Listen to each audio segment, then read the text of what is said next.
One popular way single people meet today is through speed dating. It's a bit like musical chairs, a series of short interactions or dates, some just 4 minutes long. When a social psychologist at Northwestern heard about the trend, he saw a great research project. That was 4 years ago. Today, Professor Eli Finkel has gathered some mind-tingling data about what attracts one person to another and what happens in those very first few minutes when maybe, just maybe, love is in the air. Welcome to the Northwestern Speed Dating Study. My name is Eli Finkel, and I'm a faculty member in the Department of Psychology. You could say Eli Finkel is a matchmaker. After all, students who take part in his speed dating research can and do link up romantically.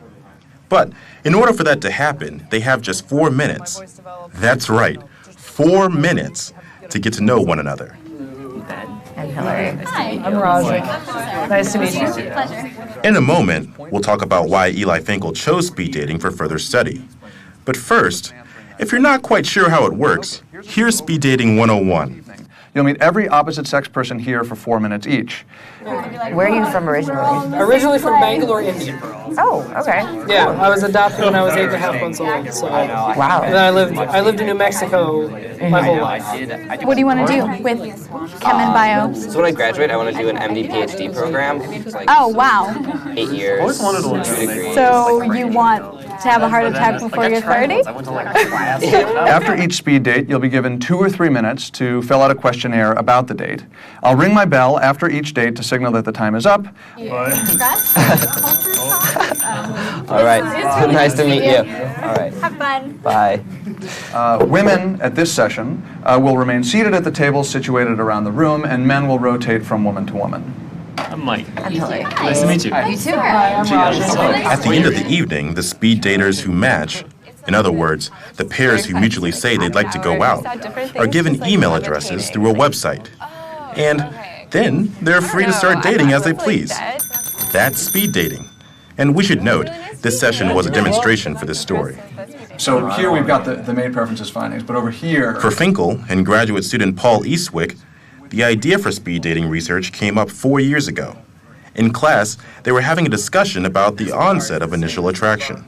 Right. So what happens in between that first moment that you meet somebody and actually establishing and maintaining a relationship with that person? And somebody said a great way to study that would be speed dating. So I think we started joking that it would be fun to take a field trip. And then we did. We took one. That's right. The single professor went speed dating. For real. With single grad students in tow. I left the one event with 2 predominant feelings. One was, that was awesome. What a good time. I would do that again. And the second one was, and what a spectacular way to study attraction. The team would develop a research method involving 12 pairs of male and female students. Where's the most out there place you've lived? Australia. For real? Yeah. Oh my gosh, that's awesome. Yeah. One of the other primary questions we were interested in is, if you ask people what they want in a romantic partner and then introduce them to a whole bunch of people, do those characteristics that they think are really important to them actually inspire their desire on the speed dates? When they analyzed the data, the answer to that question was no. It turns out there's a discrepancy between the attributes speed daters say they're looking for and the types of people they actually pick. There could be a couple possibilities for what's going on there. One possibility is that we really have no idea what we want in a romantic partner, and we should probably stop listening to ourselves. But another possibility is that could help explain why people get in relationships that end up being no good for them, because their ideals, they're just not using them right away. And so it could be that then later on in the relationship you realize, wait a minute, I like funny women, and now I'm dating this woman who's not funny at all. Another question was selectivity. How do people feel about partners who are choosy versus partners who seem to like just about everybody? I think if someone sits down and is like, hi, my name is Jane, I want to marry you, that would come off really poorly. I don't want, her leaping across the table for me, which I know obviously would happen, but... The social psychologists found a surprise that speed daters who seem to be too eager and indiscriminate tend not to do well.